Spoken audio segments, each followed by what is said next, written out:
सबका बहुत-बहुत स्वागत है आज के इस चर्चा में जो अरुण कुमार साहब अपना एक टॉक देंगे आप सबको विदित है, जैसा कि नोटिस में बताया गया है। तो आपका बहुत-बहुत स्वागत और मैं बस यही निवेदन करूँगा कि ये एक एक्टिविटी है, उसको अपन सब अगर आप लोगों का प्रोत्साहन रहे और रुचि रहे, तो अपन अच्छे-अच्छे टॉपिक्स डिस्कस कर सकते हैं। और मेरे ख्याल से कई तरह की टीवी डिबेट्स और ये सब को छोड़-छाड़ के ये ज़्यादा रोचक हैं और ज़्यादा अपलिफ्टिंग भी हैं। तो इस पर अपन को कंटिन्यूअसली प्रयास करते रहना चाहिए। इस संबंध में मेरा बस यही निवेदन है कि आप के कोई सुझाव हो किसी वक्ता के बारे में या किसी विषय के बारे में, तो ज़रूर बताएँ, मुझे फ़ोन पे बताएँ, व्हाट्सएप पर बताएँ, ताकि उन लोगों को हम बुला सकें। और दूसरा एक मैं इस स्तर पर धन्यवाद भी करना चाहूँगा। आज हमारी अम, आईएएस एक आईएएस तो क्या सारे अपने जो ऑल इंडिया सर्विसेज रिटायरीज़ हैं, उनकी एक कंप्यूटर क्लास भी चलती है। तो उससे वो क्लैश भी हो रही है, लेकिन उनके सहयोग से हम उनका ज़ूम फैसिलिटी भी यूज़ कर पा रहे हैं, गीता मित्तल फाउंडेशन की, और ये टॉक भी कर पा रहे हैं, तो उनको बहुत-बहुत धन्यवाद। ये गलती मुझसे हुई, आगे से ऐसी गलती नहीं करेंगे। और मेरा अब बिना किसी अग्रिम चर्चा के मेरा निवेदन है, साहे साहब जो हमारे उपाध्यक्ष हैं, वो कृपया अरुण कुमार साहब का औपचारिक रूप से परिचय दें और तत्पश्चात अरुण कुमार साहब अपना व्याख्यान देंगे। और बिस्सा साहब आप धन्यवाद प्रेषित करें। ये बेडरूम का ही है। शाहिद साहब आप अनम्यूट कर लें।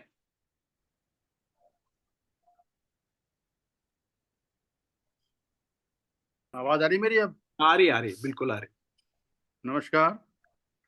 आज अरुण कुमार जी को औपचारिक रूप से उनको इंट्रोड्यूस करने की जिम्मेदारी मुझको सौंपी गई है। हालांकि हम सभी उनसे भली भांति परिचित हैं, उनको कौन नहीं जानता। वो एक अच्छी शख्सियत हैं और चंद लम्हों में इस शख्सियत को बयां करना अत्यंत कठिन काम है। लेकिन फिर भी मैं कोशिश करूंगा कि उनकी पर्सनालिटी का कोई भी भाग, कोई भी इम्पोर्टेंट हिस्सा मुझसे छूट ना जाए, रह ना जाए।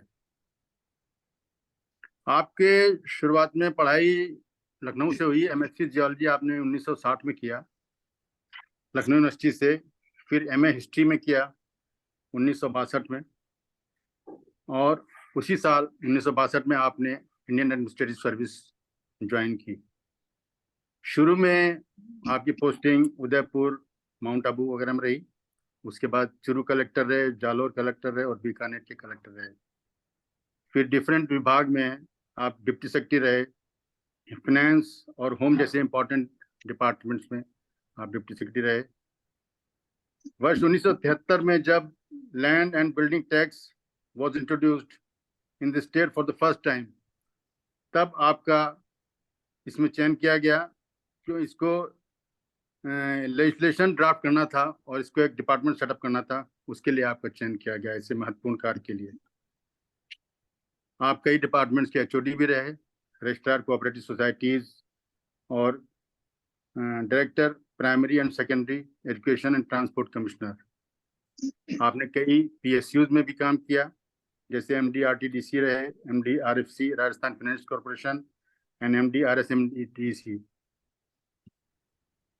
स्पेशल सेक्रेटरी आप प्लानिंग डिपार्टमेंट में और पर्सनल डिपार्टमेंट रहे, जहां आपने स्टेट सर्विसेज के रूल्स में काफी अहम बदलाव भी किए हैं। थोड़े समय के लिए आप state civil services appellate tribunal के चेयरमैन भी रहे। Member of board of revenue 3 साल के लिए से अधिक समय के लिए आपका टेन्योर रहा। डेवलपमेंट कमिश्नर के पद पर रहते हुए आपने कॉन्स्टिट्यूशन ऑफ इंडिया के 73rd अमेंडमेंट के अनुसरण में पंचायती राज के लिए नया लेजिस्लेशन ड्राफ्ट किया, जो एक महत्वपूर्ण काम था, अत्यंत महत्वपूर्ण काम था। मेडिकल हेल्थ डिपार्टमेंट के आप सेक्रेटरी भी रहे हैं। होम डिपार्टमेंट में प्रिंसिपल सेक्रेटरी और एसीएस रहे, और ये लगभग 5 वर्ष के लिए, इतना लंबा समय आपने ऐसे महत्वपूर्ण डिपार्टमेंट में गुजारा है। वर्ष 1998 में आप राजस्थान के CS एडमिनिस्ट्रेटिव मशीनरी की जो सर्वोच्च पद होता है उस पे आपका पदस्थापन हुआ और लगभग 2 वर्ष आपने उसमें काम किया। वर्ष 2000 में राजस्थान के पावर सेक्टर में रिफॉर्म्स लाए गए और एक रेगुलेटरी कमीशन सेटअप किया गया, जिसके आप प्रथम चेयरमैन नियुक्त हुए, जिस पद पर भी आपने 5 साल करीब कार्य किया। और उस दौरान आपने 2 टैरिफ्स के जो आदेश हुए वो आपके समय में ही निकाले गए। आपकी कई हॉबीज हैं, जैसे गार्डनिंग में आपकी विशेष रुचि है और जयपुर में आप कई रेयर प्लांट्स भी तैयार कर रहे हैं, उसको डेवलप कर रहे हैं। फोटोग्राफी और पेंटिंग, इसमें भी आपकी विशेष रुचि है। म्यूजिक, जैसा कि अभी बात किया कि म्यूजिक में आपका फिल्मी म्यूजिक में काफ़ी रुचि रहती है, रुझान रहता है, और इसके ऊपर आपने पूर्व में भी एक वार्ता दी हुई है जो कि सबको बहुत ही पसंद आई, और हम लोग चाहते हैं कि इसका एक अगला संस्करण भी आप कभी दें तो ज़्यादा अच्छा रहेगा। इसके अलावा अब अंत में मैं यही कहूँगा कि आपकी सादगी, आपका मुस्कुराता चेहरा और आपका सरल व्यक्तित्व, मृदु स्वभाव आपको किसी को भी आकर्षित करने के लिए काफ़ी है। बहुत बहुत धन्यवाद। अब मैं अरुण कुमार जी से निवेदन करूंगा कि वे अपनी वार्ता प्रस्तुत करें। Thank you so much. बहुत बहुत धन्यवाद साया साहब और नरेंद्र जी। अपना शुरू करते हैं। तो मुझको स्क्रीन शेयर करने के लिए अधिकृत कर दें मनीष जी। बिल्कुल sir, you can share please sir. कर दिया, अच्छा ठीक।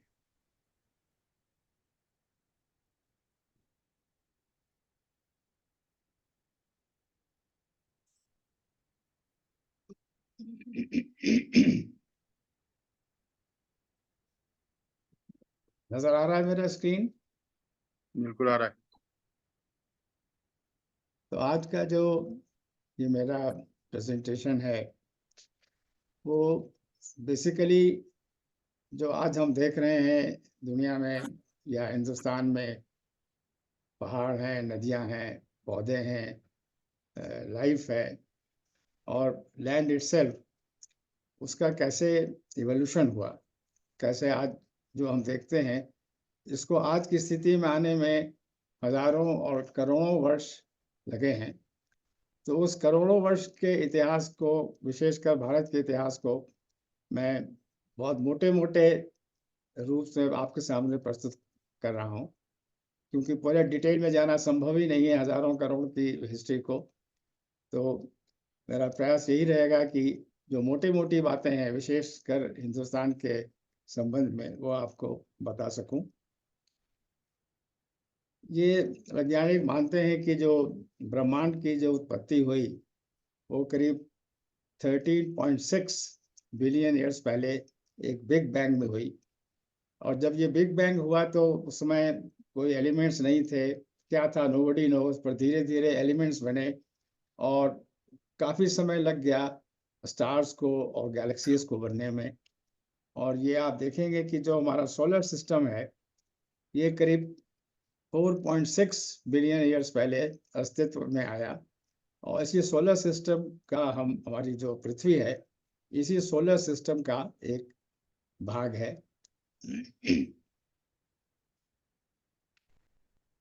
1000 मिलियन साल लग गए इसको, अर्थ को कूल होने में। और उसके बाद आप देखेंगे कि ये जो ऊपर एक क्रस्ट है ये बना, पूरी अर्थ सॉलिडिफाई हो गई। एक तो उसका कोर है, इनर कोर आउटर कोर है बेसिकली, फिर मैंटल है और ये इसका क्रस्ट है।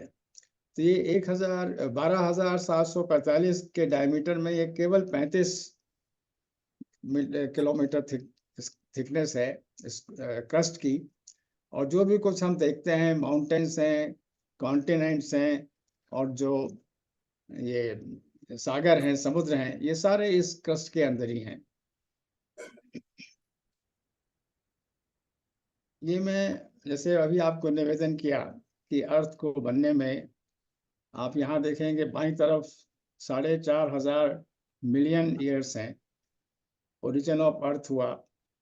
और उसके बाद धीरे धीरे इतना समय गया, और ये जो आप राइट में देखेंगे, नीचे की तस्वीरें देखेंगे, इवोल्यूशन होता गया, और आदमी जो आया है मैन ह्यूमो सैपियन, ये करीब 25,000 साल ही इसको अभी हुए हैं। तो मेरा ये स्लाइड दिखाने का पर्पस केवल इतना ही है कि हमारा टाइम स्केल और अर्थ के टाइम स्केल में बहुत अंतर है। करीब करीब हमारे टाइम स्केल में तो आप समझिए कि 100 साल बहुत बड़ा पीरियड होता है, मगर जब हम पृथ्वी के कॉन्टेक्स्ट में बात करते हैं तो 100 साल 1000 साल के कोई ख़ास माने नहीं है, या हज़ारों साल और मिलियंस ईयर में बात होती है। अब हम, जैसे हमने आप पहले अर्ज किया कि 1000 मिलियन साल तो लग गए थे इसको अपना सॉलिडिफाई होने में और क्रस्ट बनने में, और उससे लेकर और 850 मिलियन ईयर्स एगो, MYA के माने मिलियन एगो, मिलियन ईयर्स एगो तक का हम अर्थ का जिक्र करते हैं क्या हुआ। ये आप दाहिनी तरफ देख रहे हैं ऊपर की तस्वीर, तो जब अर्थ सॉलिडिफाई हुई तो जो उसके लैंड मासेस बने, छोटे छोटे टुकड़े हुए, वो इकट्ठा हो गए एक तरफ से, और उसको कहते थे रोडिनिया। इस ग्रुप ऑफ, आपको सुपर कॉन्टिनेंट कह लीजिए या जो भी कह लीजिए, इसमें आप देखेंगे ये इंडिया है जो कि नॉर्दर्न हेमिस्फीयर में है, और नीचे के आप देखेंगे तो जो पहली आइस एज आ गई वो करीब 3.7 बिलियन ईयर्स, यानी अर्थ के थोड़ा बनने के बाद ही, सॉलिडिफाई होने के थोड़े दिन के बाद ही पहली आइस एज आई, जो करीब करीब 100 मिलियन ईयर्स तक चलती रही। और उसके बाद एक दूसरी अर्थ ये आई आइस एज, जिसमें कि अधिकांश पृथ्वी का भाग जो था वो आइस से कवर हो गया, और उसको स्नो बॉल आइस कहते हैं। और ये आइस एज जो थी ये करीब करीब 300 मिलियन ईयर्स तक चली। जब ये सॉलिडिफाई हुई, अर्थ क्रस्ट बना, करीब करीब उसी समय एटमॉस्फेयर बन गया और पानी आया, तो लाइफ भी करीब करीब उसी समय 3.8 to 3.5 बिलियन ईयर्स पहले लाइफ भी पानी में पैदा हुई।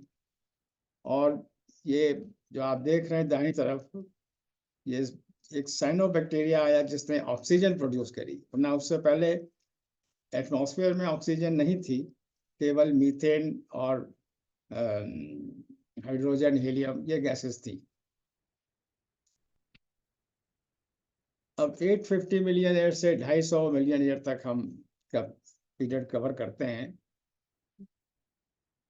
तो ये जो मैंने आपको दिखाया था राइट में, आप देख रहे हैं रोडिनिया की जो ग्रुपिंग हो गई थी, इसके फिर बिखराव शुरू हो गया, और ये सारे जो लैंड मासेस थे जिनको आप, हमारे जो कॉन्टिनेंट्स बाद में बने उसके प्रीडिसेसर्स हैं, इनमें मूवमेंट शुरू हुआ।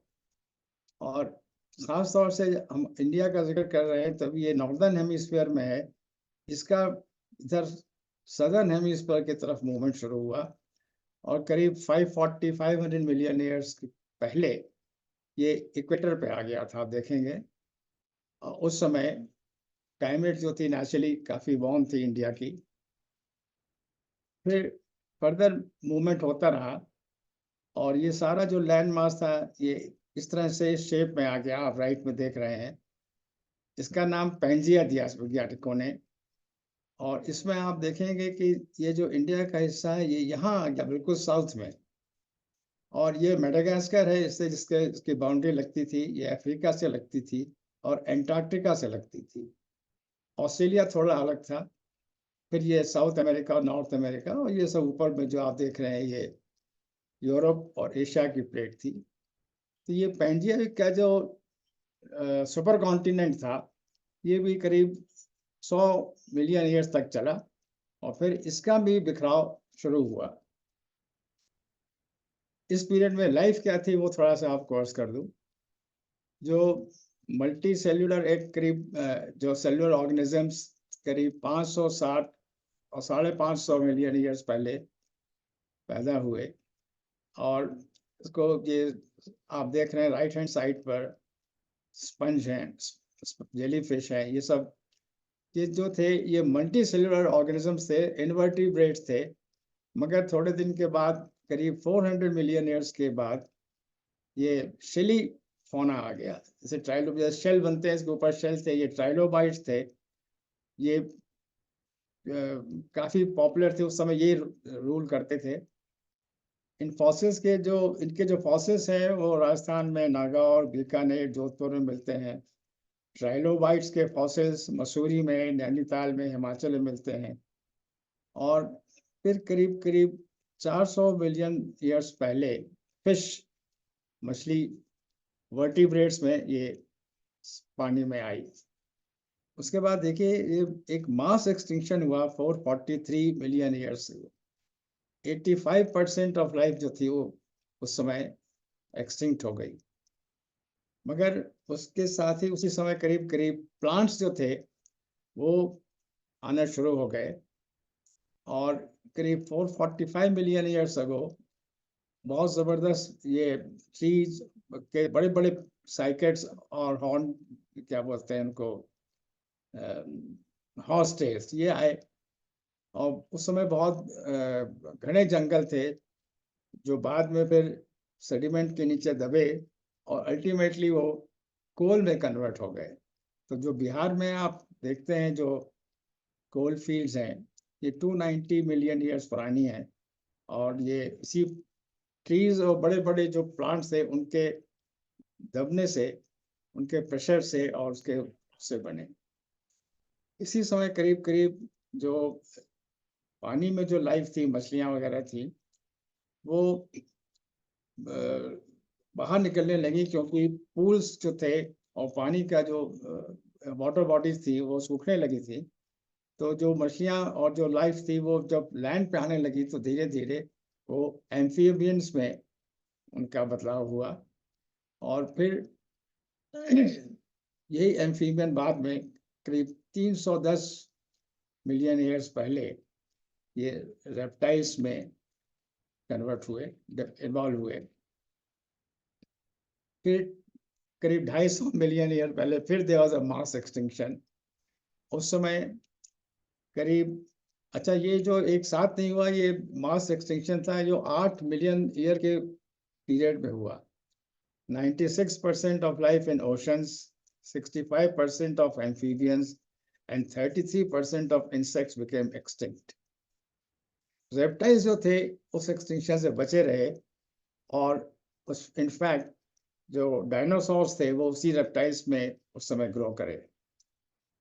उस समय जो मास एक्सटिंक्शन हुआ था वो उसका कारण जो मानते हैं वो यही था कि उस समय बहुत वोल्केनिक एक्टिविटी हुई थी, जिसकी वजह से एटमॉस्फेयर में बहुत कार्बन डाइऑक्साइड का कंसंट्रेशन बढ़ गया था। मैं आपको ये बतला दूं कि एटमॉस्फेयर में हमारे इतने जियोलॉजिकल टाइम स्केल के अनुसार कार्बन डाइऑक्साइड का और ऑक्सीजन का बहुत ज़बरदस्त वेरिएशन होता रहा है। और बहुत हाई लेवल, जनरली आज को लेवल है, इससे हमेशा कार्बन डाइऑक्साइड का लेवल बहुत ऊंचा ही रहा है।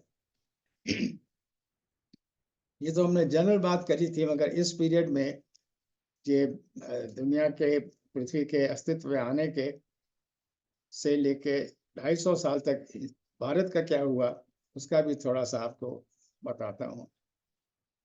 आप ये देखेंगे हिंदुस्तान का नक्शा है और इसमें जो ओल्डेस्ट पोर्शंस हैं वो वेस्टर्न इंडिया में ये बुंदेलखंड है, नीचे ये धारवाड़ है, ये बस्तर का कैटन कहलाता है, ये सिंहभूम है, और इधर ये मेघालय का है। ये ओल्डेस्ट पोर्शंस हैं जो 3500 से 3000 मिलियन साल पुराने हैं। अब ये जो ओल्डेस्ट पोर्शन थे इसमें बीच में देखेंगे थोड़ा गैप भी है। ये जब जुड़े तो ये थोड़े से यहाँ पर डिप्रेशन वैलीज रह गई। उसके अलावा भी ये जो सारा लैंड मास है इसमें थ्रू आउट इसमें कंप्रेशन होता रहा, रिफ्ट्स बनते रहे, वोल्केनिक एक्टिविटी होती रही, और चारों तरफ समुद्र बीच बीच में, ये जब जो आप देख रहे हैं ये नर्मदा, गोदावरी, इन सब में, और हिमालय, ये सब पोर्शन में समुद्र आता रहा, जाता रहा। ये मोटे तौर पे ये इसमें हुआ है। ये अब जो आज की तारीख में जो हिंदुस्तान के जो मेन फिजियोग्राफिक फीचर्स हैं, आप देखेंगे ये तो नॉर्थ में तो हिमालयंस है, ये फिर इंडो गैंजेटिक प्लेन है, इधर ये थार का डेजर्ट है, ये अरावली और विंध्याचल और सतपुड़ा की रेंज है, फिर ये डेक्कन प्लेट्यू है, और ईस्टर्न घाट और ये वेस्टर्न घाट, ये बहुत मेन जो फीचर्स हैं इंडिया के वो हैं। अब इसको हम एक एक करके डिस्कस करेंगे, मगर हम इस हिसाब से चलेंगे कि जो सबसे पुराने हैं उनको पहले लेंगे और जो बाद में बने उनको बाद में लेंगे। तो सबसे पुराना जो हमारा फीचर्स हैं हमारे जो हिंदुस्तान के, वो अरावली और सतपुड़ा माउंटेन रेंज है, जो 2000 मिलियन ईयर्स पुरानी है। इसमें भी मैं आपको बताऊं कि ये चंपानेर गुजरात से लेके और दिल्ली तक तो नज़र आती है, और दिल्ली के बाद ये नज़र नहीं आती है, मगर साइंटिस्ट का ये मानना है कि ये अंडरग्राउंड हरिद्वार तक चली गई है, ये अरावली रेंज। अरावली और सतपुड़ा दोनों में ये डिप्रेशन थे, उस पर पानी भरा और उसके वजह से सेडिमेंटेशन हुआ, सेडिमेंटेशन के बाद कंप्रेशन से फोल्डिंग हुई और उससे ये माउंटेन्स बने। फिर 2 या 3 मिलियन ईयर के बाद एक बार दोबारा इनका अपलिफ्ट हुआ था। ये ईस्टर्न घाट आप देख रहे हैं, ये भी उड़ीसा से लेके आंध्र प्रदेश तमिलनाडु तक हैं। ये भी करीब 1600 मिलियन ईयर्स पुराने हैं। आपको पहले नक्शा दिखाया था, यहाँ पर इसके तरफ अंटार्कटिका का लैंड मास था, उससे थोड़ा कोलिजन से क्रश हुआ और ये डिप्रेशन बना, इसमें भी सेडिमेंटेशन हुआ और फिर ये माउंटेन्स बने। ये जो महानदी, गोदावरी, कृष्णा, कावेरी, ये सब नदियां हैं, इसको काट के बहती हैं और बे ऑफ बंगाल में गिरती हैं। इसकी एवरेज हाइट तो 610 मीटर है, मगर ये महेंद्रगिरी पहाड़ आप राइट में देख रहे हैं, ये करीब करीब 1500 मीटर इसकी हाइट है। पार्डन? महेंद्रगिरी का जिक्र रामायण में भी आता है और महाभारत में भी आता है। रामायण में जब रामचंद्र जी ने धनुष उठाया और टूटा प्रतिंचा चढ़ाने से, तो परशुराम जी आए और उनसे काफी नाराज हुए। तो ये माना जाता है कि जो परशुराम जी थे वो इस महेंद्रगिरी पर रहते थे और यहाँ से आए थे। इसी तरह महाभारत में जिक्र आता है, जब पांडव लोगों को वनवास हुआ, वो घूम रहे थे, तो कुछ समय वो महेंद्रगिरी के पास भी आए। तो ये ईस्टर्न घाट के साथ विंध्याचल थोड़ा उसके बाद के हैं, 1400 मिलियन पुराने हैं, और ये भी वही डिप्रेशन था, सी लेवल सी का पानी आया, उसका सेडिमेंटेशन हुआ और उसकी वजह से फिर बाद में ये पहाड़ बने। ये जनरली इस रूप में है जैसे आप देख रहे हैं, बहुत सारे वाटरफॉल्स हैं, और ये जो तस्वीर है ये वहाँ पर विंडम फॉल है मिर्ज़ापुर के पास, ये वहाँ की फोटोग्राफ है। इस पीरियड में जो क्लाइमेट चेंज हुआ या थी उसका मैं जिक्र करूं, ये करीब 290 to 280 ईयर्स के आसपास फिर एक आइस एज आई। आप देख रहे हैं कि ये जो हिंदुस्तान का हिस्सा था, ये तो टेथिस सी था, समुद्र के बीच में था, और ये जो शेडेड पोर्शंस हैं ये सारे स्नो से कवर्ड थे। और इसका जो एविडेंस मिलती है, राजस्थान में फलौदी के पास है, उड़ीसा में तालचेर के पास है। और दूसरा क्या है, ये जितना भी इंडिया का लैंड मास है, इसका स्लोप जो था वो नॉर्थ और नॉर्थ वेस्ट वर्ड था, और ये जो सी है, ये अब आपको अर्थ दिखाऊंगा आगे, ये इसको टेथिस सी नाम दिया गया था। और जितना भी ड्रेनेज था इस इंडिया के लैंड मास का, वो नॉर्थवर्ड था, सब उधर जाता था। और आइस एज के बाद वापस फिर एक बार climate became dry and semi arid. ऐसे मैंने आपको पहले अर्ज किया था कि क्लाइमेट तो इतना चेंज होती रही है कि उसका पूरा पूरा ब्यौरा आपको सामने रखना भी मुश्किल है। अब 250 के बाद क्या हुआ एवोल्यूशन, उसका थोड़ा सा हम 250 मिलियन ईयर्स के बाद क्या हुआ वो आपको अर्ज करता हूँ। ये आप देखेंगे कि करीब 350 मिलियन ईयर्स पहले तो ये पैंजिया के रूप में ये लैंड मास इकट्ठे हो गए थे, सुपर कॉन्टिनेंट था। फिर इसका भी बिखराव शुरू हुआ करीब 250 मिलियन ईयर्स पहले। आप देखेंगे ये नीचे तो नॉर्थ अमेरिका और यूरोप और एशिया का जो लैंड मास है इसको लॉरेशिया कहा गया, और नीचे ये साउथ अफ्रीका है, अमेरिका है, इंडिया है, मेडागास्कर, एंटार्क्टिका, ऑस्ट्रेलिया, इसको गोंडवाना लैंड कहा गया। तो पहले तो ये पैंजिया दो में ब्रेकअप हुआ, लॉरेशिया में और गोंडवाना में। फिर गोंडवाना का भी करीब 200 मिलियन ईयर पहले इसका भी ब्रेकअप शुरू हुआ, और आप देखेंगे धीरे धीरे ये इंडिया और ये धीरे धीरे इनमें अलग होते गए। इसका मैं आपको छोटा सा एक वीडियो दिखाता हूँ जिससे आपको आइडिया मिलेगा कि क्या हुआ। आप देख रहे हैं कि ये तो साउथ अमेरिका है, ये नॉर्थ अमेरिका है। आप ये एक जिगसॉ पजल की तरह एक दूसरे में फिट हो जाते हैं। वेगनर थे, उन्होंने 1910 में ये कॉन्टिनेंटल ड्रिफ्ट की थ्योरी बताई, और ये मेडागास्कर है बीच में, ये एंटार्क्टिका है, ये ऑस्ट्रेलिया है। फिर ये इसका इस तरह से ये कॉन्टिनेंटल ड्रिफ्ट हुआ, और इंडिया को आप देख रहे हैं ये नॉर्थ में जा रहा है और थोड़ा सा रोटेट भी हो रहा है एंटी क्लॉकवाइज। ये जो यूरेशियन प्लेट थी, लैंडमास था, इससे ये टकराया, और जो बीच में जो टेथिस का सी था उसके सेडिमेंट्स उठे, और ये हिमालय के रूप में इन्होंने लिया सेडिमेंट्स ने। ये सेडिमेंट भी बहुत करोड़ों साल पुराने हैं। ये जो धीरे धीरे आपको दिखा रहे हैं ये जो मूवमेंट हुआ है अर्थ का, इंडिया का, शुरू में तो इसकी स्पीड थी करीब 18-19 सेंटीमीटर पर ईयर, जो जियोलॉजिकल हिसाब से बहुत फास्ट मूवमेंट था, और करीब 3000 से 2000 किलोमीटर इन्होंने ट्रैवल किया। आप देख रहे हैं कि ये जो पोर्शन है इंडिया का वो तो जो कम ट्रैवल किया, और जो ये हिस्सा था ये ज़्यादा ट्रैवल किया, क्योंकि ये रोटेशन भी हुआ है इसका एंटी क्लॉकवाइज। ये जो हिस्सा है नॉर्दर्न है, सौराष्ट्र, कच्छ, मारवाड़, बंगाल, मेघालय, ये हमेशा समुद्र के नीचे रहे और इसमें सेडिमेंटेशन होता रहा।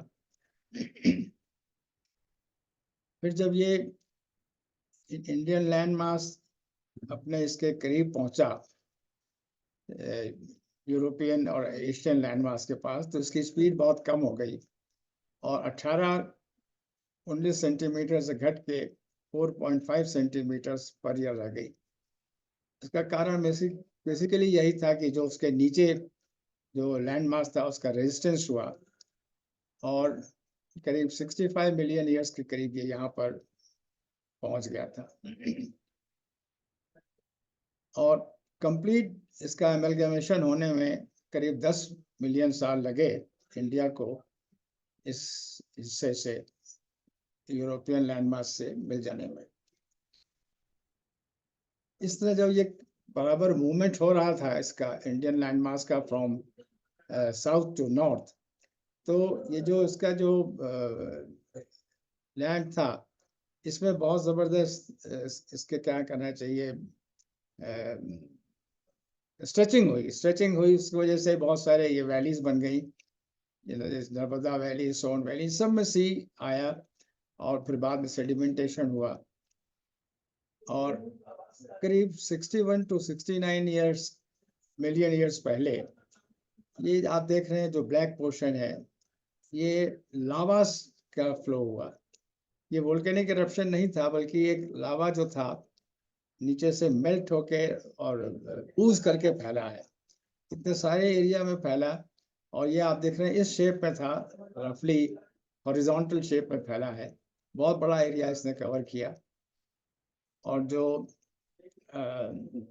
एलोरा के जो केव्स हैं उसमें जो ये बहुत फेमस कैलाश टेम्पल है, ये इसी लावा को काट के बनाया गया है। और एक यूनिक टेम्पल है, आप लोगों ने शायद देखा भी होगा, जो ऊपर से रॉक को काट के बनाया गया है। सारे टेम्पल तो नीचे से उठते हैं फाउंडेशन से, ये ऊपर से काट के बनाया गया है। बहुत ही एक यूनिक, दुनिया में यूनिक किस्म का फीचर है ये। इस पीरियड में जो क्लाइमेट थी, फिर जैसे मैंने आपको टच किया, बहुत फ्लक्चुएट करती रही है। और जैसे अभी बताया, ये वोल्केनिक एक्टिविटी हुई थी, लावा फैला था, तो उस पीरियड में ये केवल हिंदुस्तान में ही नहीं बल्कि सारे पृथ्वी के ऊपर ज़्यादा वोल्केनिक एक्टिविटी हुई है। और कार्बन डाइऑक्साइड लेवल आप देखेंगे करीब करीब 1500 से 3000 पार्ट पर मिलियन था, जो आज करीब 400 है। फिर ये घट के 1300 पे आ गया, अबाउट 68 मिलियन ईयर्स अगो। मैंने आपको अर्ज किया था कि कार्बन डाइऑक्साइड का लेवल और ऑक्सीजन के लेवल बहुत वेरी करते रहे, और जब ये कार्बन डाइऑक्साइड का लेवल एटमॉस्फेयर में ज़्यादा था रहा, तो प्लांट्स को फ़ायदा हुआ, प्लांट्स की ग्रोथ बहुत अच्छी हुई। और जब ऑक्सीजन का लेवल ज़्यादा था, तो एनिमल लाइफ ज़्यादा फ़ायदा हुआ उनको। ये आप देखेंगे फ्लोरल असेंबल हॉर्स टेल थे, साइकर्स थे, फर्न्स थे, ये 220 मिलियन ईयर के करीब थे। फिर 150 मिलियन साल पहले एक बहुत भारी प्लांट लाइफ में जो एक चेंज आया, वो ये आया कि फ्लावरिंग प्लांट्स आए। ये जो पहले जो प्लांट थे, इनमें सीड्स तो बनते थे मगर फ्लावर नहीं होते थे, कोन्स में आते थे, जैसे आज पाइन्स हैं और देवदार हैं। फिर ये फ्लावरिंग प्लांट्स आए, और राइट में जो आप फोटोग्राफ देख रहे हैं, ये मैग्नोलिया की है। काफ़ी बड़ा पेड़ होता है, फूल भी काफ़ी बड़ा होता है, और ये one of the earliest flowering plants थे। तो फ्लावरिंग प्लांट्स आने से क्या हुआ कि जो फ्लावर्स थे, इसके बाद फ्रूट बनता था। तो फ्लावर्स में इंसेक्ट्स वगैरह, बर्ड्स आते थे, उससे क्रॉस पॉलिनेशन को फ़ायदा हुआ। फिर जो फ्रूट्स में जो सीड्स बने, वो बर्ड्स उनको खाती थी, उनके इधर उधर जाने से उनके जो ड्रॉपिंग्स थे उसके, तो काफ़ी इसका जो प्रोलिफरेशन प्लांट का हुआ, ये फ्लावरिंग प्लांट्स आने से उसको ये बड़ा ज़बरदस्त चेंज आया। सी में भी बहुत लाइफ प्रोलिफरेट हुई, मगर उस समय करीब ये जो आप देख रहे हैं, ये एमोनाइट्स हैं, ये गोल गोल उसमें ये रहते थे, और ये बहुत छोटे साइज से लेके और 6 फीट तक काफ़ी बड़े थे। ये डोमिनेट करते थे सी में। मगर उस समय ये शार्क और फिशेस भी, बहुत लार्ज रेप्टाइल्स भी पैदा शुरू हो गए। इन सब के फॉसिल्स गोदावरी प्राणहिता में पाए जाते हैं, इन सब सी एनिमल्स के। फिर डायनासोर, जैसे मैंने आपको अर्ज किया था, 65 मिलियन ईयर्स के बाद एक्सटिंक्ट हो गए थे। उनके एक्सटिंक्ट होने के बाद तो ये मैमल्स वगैरह आए, मगर डायनासोर के टाइम में आप देखेंगे बहुत बड़े बड़े थे, और ये 200-150 मिलियन तक इन्होंने रूल किया पृथ्वी के ऊपर, और 65 मिलियन ईयर्स पे एक्सटिंक्शन हो गया। उस समय जो ये मैमल्स थे, ये चूहे के साइज के थे, और ये अर्थ के सरफेस पे नहीं रहते थे। अर्थ के सरफेस के नीचे बरोइंग टाइप के एनिमल्स थे, क्योंकि ऊपर तो बड़े बड़े एनिमल रह रहे थे, और मैमल्स जो थे वो सब सरफेस में थे।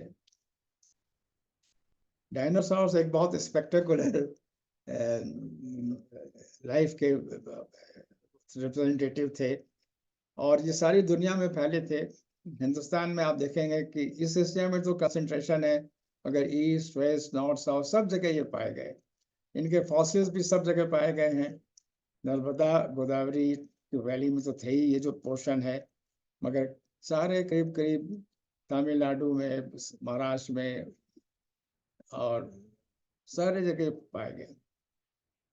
क्योंकि ये भी एक बहुत मैग्निफिसेंट कहना चाहिए और बड़े स्पेक्टेकुलर एनिमल थे। इनके बारे में भी एक छोटा सा वीडियो आपके सामने पेश करता हूँ। At that time, Wyoming was full of dinosaurs.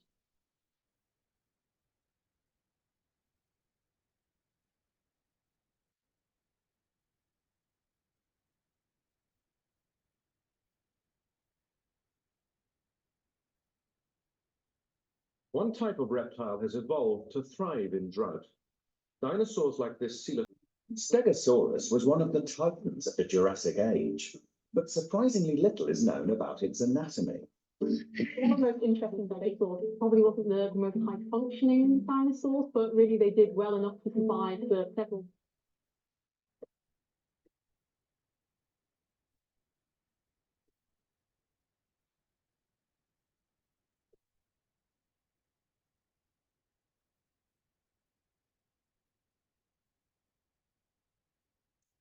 ये टिरानोसाurus जो अभी आपने बाद में देखा, ये सबसे खूंखार डायनासोर की वैरायटी थी।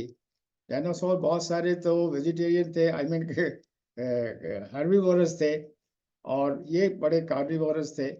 इंडिया में भी इसके पाई गई एक स्पीशी जिसको टाइनोसॉरस रेक्स इंडिया बोलते हैं, और बाकी टाइनोसॉरस रेक्स इसकी दूसरी स्पीशीज थी जो कि बहुत ही वायलेंट और खतरनाक जिसको माना जाता है। फिर 65 मिलियन ईयर्स पर, जैसे मैंने आपको अर्ज किया, एक फिर मास एक्सटिंक्शन आया, और इसमें कि ये डायनासोर्स भी ख़त्म हो गए, और इसका भी कारण यही था कि जो एटमॉस्फेयर में कार्बन डाइऑक्साइड बहुत बढ़ा, और जो मेक्सिको गल्फ ऑफ मेक्सिको है उसके पास मेक्सिको एक बड़ा भारी एस्टेरॉइड गिरा, उसकी वजह से भी बहुत सारा ये एटमॉस्फेयर में डस्ट फैली और बहुत सारे स्पीशीज एक्सटिंक्ट हो गई। और डायनासोर के जाने के बाद ही ये जो मैमल्स जो बरोइंग थे, नीचे रहते थे, वो ऊपर आए, अर्थ के सर्विस पर आए। इस पीरियड में, अब इसको वहाँ छोड़ देते हैं, 65 मिलियन ईयर्स के आगे का चलते हैं। जैसे मैंने आपको बताया था कि 65 मिलियन ईयर्स पहले तो जो इंडिया का जो लैंड मास था वो यूरेशियन लैंड मास से टकराया था, और जो सेडिमेंट्स नीचे थे, पुराने सेडिमेंट थे, वो हिमालय के रूप में बने। टिबेटन प्लेटू भी थोड़ा ऊंचा उठा, और जो करीब इसको total welding of Indian land mass and Eurasian land mass, it took about 10 million years. सबसे बड़ा जो इसमें चेंज एक आया, वो जो ड्रेनेज थी इंडियन लैंड मास की, जो नॉर्मली नॉर्थ और नॉर्थ वेस्ट थी, वो रिवर्स हो गई। जैसे इंडियन ये जो हिमालय का लैंड मास ऊपर उठना शुरू हुआ, हिमालय उठना शुरू हुए, तो जो रिवर्स थी वो बिल्कुल रिवर्स डायरेक्शन हो गया, और उसका साउथवर्ड फ्लो करने लगी। फिर सेकेंड अपहीवल हुआ करीब 34 to 30 मिलियन ईयर्स अगो, और उसमें भी बहुत ऊंचाई इनकी नहीं पहुंची थी, ये करीब 6-7 हज़ार फीट ऊंचाई की थी। मगर उस समय जो समुद्र था वो फाइनली इस हिमालयन एरिया से चला गया, और हिमालयन रेंज जो उठ रही थी 2400 किलोमीटर लंबी थी, और 250 से 400 किलोमीटर इसकी चौड़ाई थी। ये जो हमारे उठे थे, इनसे जो पानी ड्रेनेज हो रहा था, रिवर्स बह रही थी, उनसे जो आ रहा था वो नीचे एक बेसिन बन गया था, उसमें ये जमा होना शुरू हुआ। ये मैं आपको बताऊं कि जैसे ये पहाड़ ऊपर उठ रहे थे, तो उसके साथ ही नीचे एक डिप्रेशन हो रहा था, और उसमें ये नदियों का डेट्राइटिस जमा हुआ, जो बाद में वापस 1.6 मिलियन ईयर्स करीब ये डिपॉजिट वापस उठे और शिवालिक का रूप लिया। अगर आप सेक्शन देखेंगे तो इंडो गैंजेटिक प्लेन है, इसकी अभी आगे बात करते हैं। ये तो शिवालिक रेंज है। फिर ये लेसर हिमालयाज आए, जिसमें कि सारे हिल स्टेशंस हैं। ये हिमाद्री जो हाईएस्ट पीक्स हैं, बहुत रगड हिस्सा है। ये टेथिस हिमालय है, और ये सिंधु वैली है, जहाँ पर मानते हैं कि ये टिबेटन लैंड मास से, यूरोपियन लैंड मास से और इंडियन लैंड मास जुड़ा। अब आप ये देखेंगे कि जो मैंने बताया था, जब शिवालिक बने तो उसके आगे फिर एक डिप्रेशन बन गया, और उस डिप्रेशन में जो पहाड़ों से नदियां, हिमालय से जो नदियां आ रही थी, उनका जो सेडिमेंट्स थे वो इकट्ठे होते रहे और करीब 8,000 साल पहले तक इसमें ये सेडिमेंट जमा होते रहे। ये जो इंडो गैंजेटिक एल्यूवियल प्लेन है, ये दुनिया का सबसे बड़ा प्लेन एल्यूवियल प्लेन है और इसकी ऊंचाई ज़्यादा नहीं है, 30 to 100 metres above sea level है, मगर थिकनेस बहुत ज़्यादा है। 60 मीटर से लेके 1500, 2500, 2000 मीटर तक इसकी थिकनेस है। इतना ये जो हिमालय का जो सेडिमेंट्स आए हैं, उतना वो इसमें एक्यूमुलेट हुए हैं।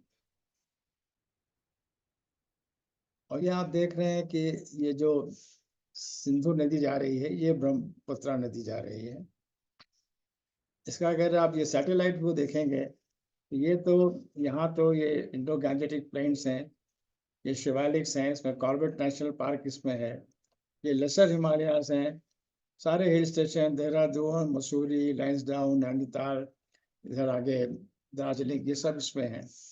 फिर ये ग्रेटर हिमालयाज आ गया, इसमें जोशीमठ, बद्रीनाथ, केदारनाथ, ये सब हैं, मुंशियारी, यहाँ तक इंडियन प्लेट है। और ये इंडिया जो ब्रह्मपुत्रा और इंडस का जो वैली है, इसी को मानते हैं कि इसी ये इसका सूचक था between the Asian plate and the Indian plate. फिर हिमालय जो थे करीब 3 से 4 मिलीमीटर पर ईयर अभी भी उठ रहे हैं ऊपर। और वर्ल्ड की जो सबसे हाईएस्ट पीक्स है वो यही हैं, एवरेस्ट है, माउंट केटू है, कंचनजंगा, लोटसे, मकालू, धौलागिरी, नंगा पर्वत, अन्नपूर्णा, ये सब हिमालय के चोटियां हैं। अब 65 से 2 मिलियन ईयर तक जो क्लाइमेट थी, वैसे मैंने आपको पहले अर्ज किया था, बहुत चेंजेस इसमें होते रहे हैं। और वेट और डार्क, वार्म, फिर ड्राई और एरिड। और इस समय बहुत रेन फॉरेस्ट, अच्छा मौसम था, खूब प्लांट्स आए। आप देख रहे हैं ये कचनार, ये सेरेस, केर, आम, ये सब आए। और हिमालय जो थे इस समय उठे और एक लॉफ्टी बैरियर बन गया करीब 5 मिलियन ईयर्स पहले। और इससे मॉनसून शुरू हुआ, इनिशिएट हुआ, जिससे कि क्लाइमेट पर हमारे बहुत असर पड़ा। जब ये इंडियन लैंड मास इसमें जुड़ रहा था, तो ये माना जाता है कि इसका जो नॉर्दर्न पोर्शन था वो पहले जुड़ा टिबेटन लैंड मास से, और कोहिस्तान का एरिया और जम्मू के एरिया में एक लैंड ब्रिज सा बन गया। उससे बहुत सारे मैमल्स उधर से आए। डायनासोर तो ख़त्म हो ही गए थे, राइनोसोरस, बफेलो, काऊ तो हमारे इंडिजिनस थे। और ये जो बड़े बड़े आप हैवी फुटेड मैमल्स देख रहे हैं, ये सब उधर से आना मानते हैं। बहुत सारे फॉसिल्स हिमालयन एरिया में मिलते हैं, जम्मू एरिया में। और ancestors of practical all present animals were flourishing in Himalayan region. अब हम अपने राजस्थान के थार डेजर्ट पर आते हैं। एक बड़ा एनोमलस सिचुएशन है कि थार का डेजर्ट भी बनता रहा, डेजर्टिफिकेशन भी होता रहा, और यहाँ बहुत से लाइफ भी बहुत, ह्यूमन सेटलमेंट्स भी यहाँ बहुत से चलते रहे। करीब 1 मिलियन साल पहले तक मानते हैं कि यहाँ ये क्लाइमेट थोड़ी सेमी एरिड हो गई थी, मगर हिमालयन रिवर्स बहा करती थी। जो वैदिक काल में जिसका सरस्वती नदी का जिक्र है, वो भी यही माना जाता है कि बिटवीन यमुना एक तरफ ईस्ट में और वेस्ट में सतलज नदी थी, ऊपर हिमालय से निकलती थी, उसके बीच में से ये निकल के आई और अपने यहाँ बहती थी। और ये जो हड़प्पन सेटलमेंट थी, ये इसी के अलोंग थे, राजस्थान, गुजरात तक फैले हुए थे। और अब ये नदी तो सूख गई, और अभी भी गंगानगर, हनुमानगढ़ में घग्गर नदी के रूप में जो बरसात में बहती है, वहाँ है ये। फिर डेजर्टिफिकेशन शुरू हुआ करीब 26,000 साल पहले, और 600 साल तक मानते हैं कि ये हवा से सैंड आती रही इधर से और ये डेजर्ट का डेवलपमेंट हुआ। इधर तो डेवलपमेंट डेजर्ट भी हो रहा था, मगर बीच बीच में बारिश भी होती थी, लेक्स भी बनी और ह्यूमन सेटलमेंट्स भी इस एरिया में बहुत सी हैं। अभी आपको आगे अर्ज करता हूँ। अब ये वेस्टर्न घाट्स हैं। ये मेडागास्कर से मैंने आपको दिखाया था, शुरू में हिस्सा जुड़ा हुआ था और उसी से कंटिन्यूएशन में ये रॉक्स थी। जब ये अलग हुआ तो अपलिफ्ट हुआ, तो ये इस तरह से एस्कार्पमेंट बन गया। ये इसका जो सी फेसिंग एजेस है ये तो बहुत शार्पली राइज करते हैं, और जो उसका जो लैंड की तरफ फेस करता है वो तो ग्रेजुअल स्लोप है।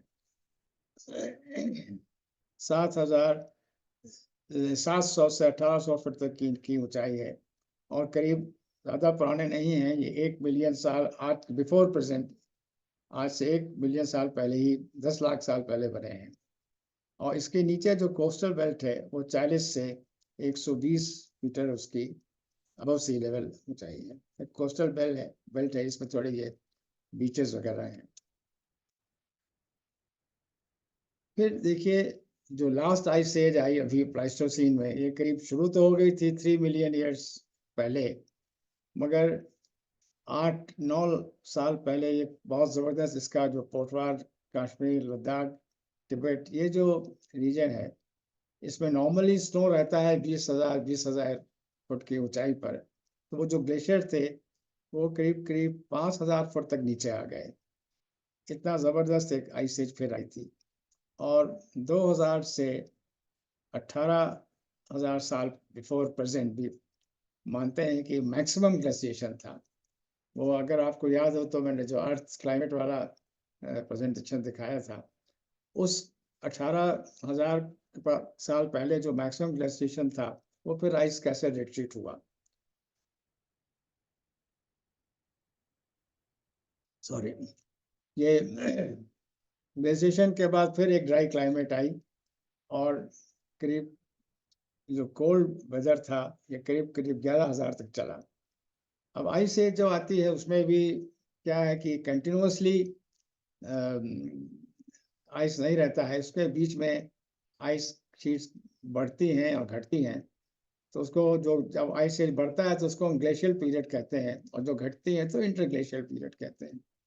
तो बहुत से साइंटिस्ट का यह मानना है कि अभी हम एक इंटरग्लेशियल पीरियड में चल रहे हैं। ग्लेशियल पीरियड खत्म हुआ है और इंटरग्लेशियल पीरियड है, और शायद 2-2.5 हज़ार साल पहले ये रिवर्स हो जाएगा। 2-2.5 हज़ार साल के बाद ये ट्रेंड रिवर्स हो जाएगा और 20-25 हज़ार साल के बाद अनदर आइस एज आ सकती है। ये जो हिमालय से नदियां निकलती हैं इनके बड़ा एक विशेष फीचर है कि ये सब आप देखेंगे, ये इंडस है, ये ब्रह्मपुत्रा है, और ये जितनी भी नदियां निकल रही हैं ये जो हिमालय के जो हाईएस्ट पॉइंट्स हैं वो उसके उस तरफ से निकल रही हैं।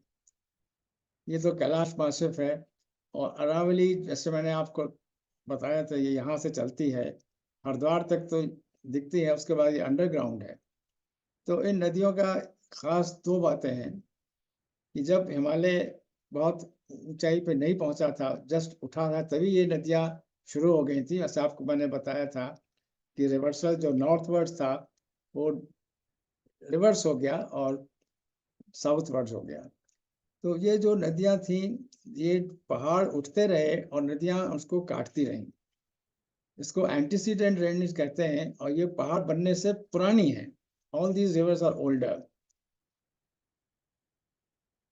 और जैसे मैंने आपको बताया था अरावली की वजह से ये जो ड्रेनेज था नदियों का, जो अरावली के जो ईस्ट में थी वो तो बे ऑफ बंगाल में जाने लगी, और जो अरावली के वेस्ट में थी वो अरेबियन सी में जाके गिरने लगी। ये जो एंटीसीडेंट ड्रेनेज आपको मैंने अर्ज किया, आप देखेंगे दाहिनी तरफ ये सिंधु नदी है, गिलगित के पास बह रही है, और इसका जो ये नदी का जो बेड है ये समुद्र से करीब 3,000 फीट ही ऊंचा है, मगर ये जो दोनों तरफ पहाड़ियां हैं ये 20,000 फीट ऊंची हैं। यानी इस नदी ने करीब 17,000 फीट रॉक को काटा है। इसी तरह से ये रिवर अरुण है, जो नीचे बिहार में आके मिल जाती है। ये माउंट एवरेस्ट 29,000 और कंचनजंगा 28,000 के ऊंचाई के पहाड़ों के बीच में बहती है, और इसका जो रिवर बेड है ये सी लेवल से केवल 6,000 फीट ऊंचा है। यानी इसने करीब करीब 22-23 हजार फीट पहाड़ों को काटा है नदी। ये इन नदियों की, हिमालयन रिवर्स की खासियत है कि हिमालय के बनने से पहले से पुरानी है, पहले से बह रही थी, और इनका आज का जो ये है, ये हिमालय को काट के इनके बना है। अब हम मैमल्स के ऊपर आते हैं। डायनासोर जब तक थे तब तक तो मैमल्स अंडरग्राउंड थे, मगर डायनासोर के बाद जाने के बाद मैमल्स आए। तो मैमल तो हमारा क्लास है। मैमल्स में एक ऑर्डर है प्राइमेट्स, और उसमें ये बहुत सारी फिर फैमिली चली। ये आप देखेंगे ये होमिनिनी फैमिली है जिसको हम बिलोंग करते हैं, और ये चिंपैंजीज और ह्यूमंस होमो सैपियंस ये एक ही फैमिली को बिलोंग करते हैं। बाकी ये सारे बहुत सारे इसमें हैं, ये इस मैमल की फैमिली में बिलोंग करते हैं। अपने जो शिवालिक एरिया है इसमें ये शिवापथिकस करके एक फॉसिल पाया गया है। ये एक्सटिंक्ट हो गया था, मगर ये भी एक इसी तरह की लाइन थी। ये आप देख रहे हैं, ये नीचे आप देख रहे हैं, ये होमो इरेक्टस है जिसको होमो सैपियन का इमीडिएट माना जाता है एंसेस्टर। और इसका होमो इरेक्टस का पार्शियल स्केल जो है वो गुजरात में नर्मदा नदी के दाहिने किनारे पर इसका एक छोटा सा हिस्सा पाया गया है। ये मानना है, जैसे मैंने आपको बताया था कि राजस्थान में डेजर्ट भी बनता था, और डीडवाना, लूनकरनसर, डेगाना ये सब लेक्स भी थी। तो स्टोन एज के जो पीपल थे वो यहाँ आके बसे। इनके बहुत सारे स्टोन इम्प्लीमेंट्स यहाँ पाए जाते हैं। और जो सेंट्रल इंडियन रीजन था जहाँ ये नर्मदा, सोन और जो बेसिन था, इनके में आके स्टोन एज के लोग रहे, बसे। एग्रीकल्चर शुरू हो गया था, मगर बहुत से जो ग्रुप्स थे वो हंटिंग गैदरिंग पर चलते रहे, जो आज फॉरेस्ट ड्वेलिंग ट्राइबल्स के रूप में भील, गोंड, बैगास, संथल, मुंडा ये सब जो कम्युनिटीज हैं, ये इन्होंने एग्रीकल्चर बाद में तो अडॉप्ट कर लिया, मगर शुरू में नहीं किया। ये राजस्थान में आप देखेंगे जो ह्यूमन सेटलमेंट्स हैं, ये लूनकरनसर, डीडवाना, सांबर ये सब लेक्स थी। और ये जैसे है 11,000 से 10,000 साल बिफोर प्रेजेंट, ये सब बहुत एरिया ग्रीन था।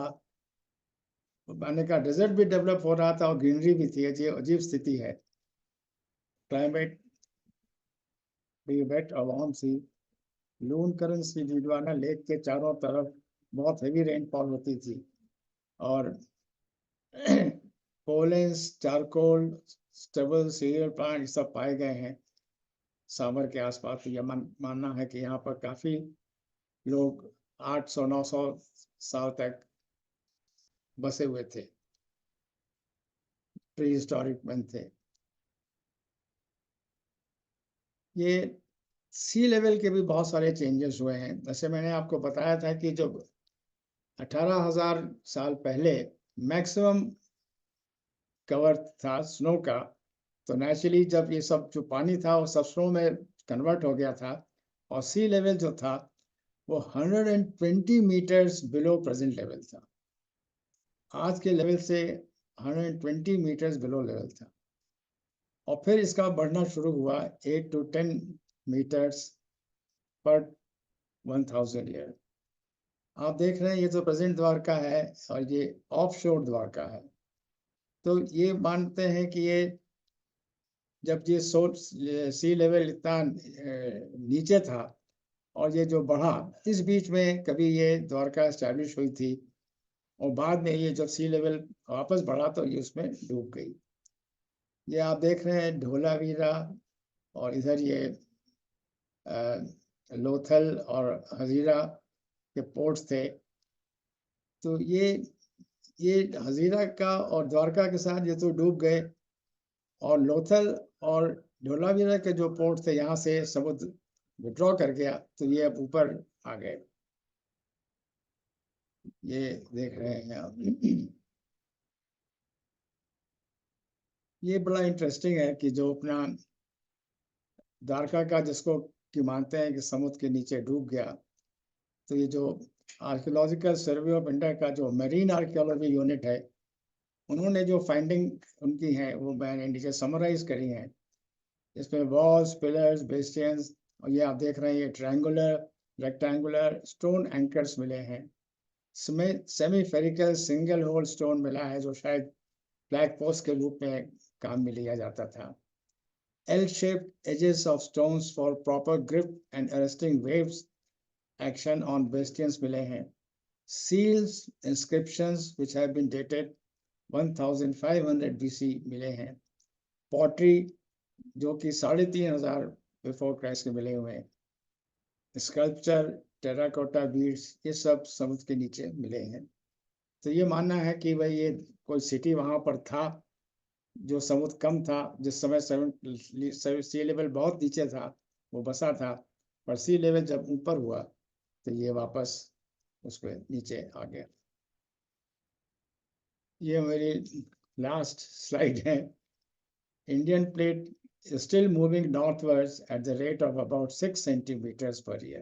मैं आपको अर्ज करूं कि ये जो यूरोपियन और एशियन की जो लैंड मास है और जो इंडिया का जो लैंड मास है वो जो जाके ये इसके नीचे जा रहा है, सबडक्शन हो रहा है, और उसकी वजह से हिमालय भी थोड़ा थोड़ा अभी 3-4 मिलीमीटर उठ रहे हैं। फिर एक इंटरेस्टिंग फीचर है कि दिसंबर 2004 में जब ये अर्थक्वेक आया जिससे कि ये सुनामी भी आई, उसमें ये प्लेट मूवमेंट हुआ और उसकी वजह से बेंगलोर और सिंगापुर का डिस्टेंस जो था वो 30 मिलीमीटर कम हो गया। बेंगलोर ईस्टवर्ड शिफ्ट हो गया 16 millimetre with respect to Dehradun. और बहुत इंपॉर्टेंट एक फीचर है कि 99% of all species that have ever lived on Earth are extinct today. Yet, the Homo sapiens have evolved, and Homo sapiens will continue to evolve.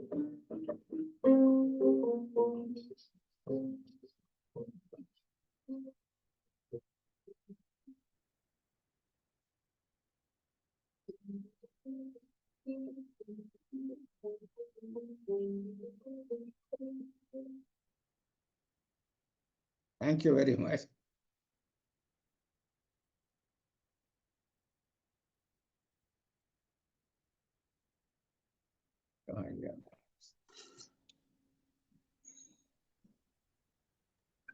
Stop sharing करूं, क्या करूं, कहाँ गया? कुछ सवाल पूछ सकते हैं हाँ सर? बिल्कुल बिल्कुल बिल्कुल बिल्कुल बिल्कुल। सर एक तो ये जो आपने डिस्क्रिप्शन दिया है 13.6 बिलियन ईयर्स से कैसे अर्थ की सरफेस चेंज हुई, तो इतनी पुरानी जो चेंजेस हैं और मूवमेंट है कॉन्टिनेंट्स का, कॉन्टिनेंटल ड्रिफ्ट है, कभी ओशन आया है, कभी ओशन चला गया है, बेसिकली इस पिक्चर को बिल्ड करने के लिए जो अवेलेबल एविडेंस है वो खाली जियोलॉजिकल एविडेंस है? मतलब what is the source of building this? मैं आपको बताता हूँ, जैसे कि अगर थोड़े पीरियड लेना है तो ट्री में ये जो फॉरेस्ट वाले बैठे बता सकेंगे, ट्री में रिंग्स होते हैं। फिर आइस में जब आइस बनता है तो उसमें एटमॉस्फेयर ट्रैप हो जाता है तो उसके एयर बबल्स होते हैं, वो एक एविडेंस है। फिर अब तो बहुत हाई टेक्नोलॉजी आ गई, अब तो ग्रेविटी और रेडियो एक्टिविटी और मिनरल्स का फॉर्मेशन, ये सब चीजें ऐसी हैं। एक्चुअली क्या है कि एक इसके अलग ही साइंस डेवलप हो गई पैलियो क्लाइमेट की, तो वो तो क्लाइमेट निकालते हैं। अगर ये जब कोई नॉइज आ रही है, कोई म्यूट कर लेंगे प्लीज? बोलो नहीं, सुनो, बोलो नहीं, आवाज आ रही। फिर पैलियो मैग्नेटिज्म है, ये पोल्स शिफ्ट होते रहते हैं। मिनरल्स जो बने हैं इनके जो आइसोटोप्स हैं, बहुत सारी चीजें हैं जिनसे इन्होंने साइंटिस्टों ने ये सब चीजें निकाली हैं। वो एक अलग ही साइंस डेवलप हो गई है। आइसोटोप्स हैं, जिरकॉन है और बहुत सारे इस तरह की छोटी छोटी एलिमेंट्स हैं जिनकी स्टडी से ये निकलता है कि ये किस डायरेक्शन में मूवमेंट हुआ, कैसे हुआ। जैसे कॉन्टिनेंटल ड्रिफ्ट का ही है, मैंने बताया था, एक तो ये कॉन्टिनेंट जो है वो जिगसॉ पजल की तरह आपस में मिल जाते हैं। दूसरा, इनके जो सिमिलैरिटी है between flora and fauna between Africa, वो इस तरह के बहुत सारी चीजें हैं जिनसे ये रिड्यूस किया गया है। और अल्टीमेटली तो ये सब एविडेंस पे बेस्ड है, किसी ने देखा तो नहीं है क्या हुआ। एज ये ऑफ टुडे आज की जो नॉलेज है उस पर बेस्ड है ये। जो सर आपने बताया कि I mean I suppose 5 extinction तो हो चुके हैं, 6th mass extinction is due. Yes, quite right. तो जो पास्ट हिस्ट्री है उसके हिसाब से ये स्पेकुलेट करना सही होगा कि some form of life will continue to still survive. Of course, मैंने बताया ना कि 99% तो सारी स्पीशीज जो आज तक दुनिया में कभी भी रही हैं एक्सटिंक्ट हो गई हैं। तो ये जो सर्वाइवल का जो मादा है ये बहुत स्ट्रांग है। होमो सेपियन नहीं रहेंगे, कोई होमो इमीडियस या और कोई स्पीशीज डेवलप हो जाएगी, और होमो सेपियन में भी बाइफर्केशन हो जाएगा। एक लोग तो जो आर्टिफिशियल इंटेलिजेंस बनाएंगे और एक वो होंगे जो उसको यूज करेंगे। सर एक चीज ये मिस्ट्री हमेशा समझने की इच्छा रहती है कि फर्स्ट टाइम लाइफ आई कैसे, मतलब how did it come, how did the life come for the first time on the planet और इन द यूनिवर्स। अभी तक साइंटिस्ट समझ पाए कि लाइफ का ओरिजिन कैसे हुआ। ऑक्सीजन आई तो होते हैं, बहुत सारी चीजें होती हैं, मैं खुद नहीं समझता, मगर लाइफ अभी artificially nobody has been able to create, nowhere in the world. Modify कर सकते हैं मगर क्रिएट कैसे किया नॉन लाइफ मटेरियल से, नॉन लिविंग मटेरियल से, वो पता नहीं। दुनिया में कैसे आया इसका कोई रिसर्च अभी नहीं है। दुनिया में फर्स्ट टाइम लाइफ कैसे आई होगी ये कुछ नहीं पता है अभी। नहीं तो ऑक्सीजन आने के बाद तो पता है नहीं कैसे आई का रफ आइडिया है, मगर कोई अभी पता नहीं पाए हैं। माथुर साहब कुछ आप पूछना चाह रहे थे? हाँ सर, मेरा एक क्वेश्चन है सर कि जो Am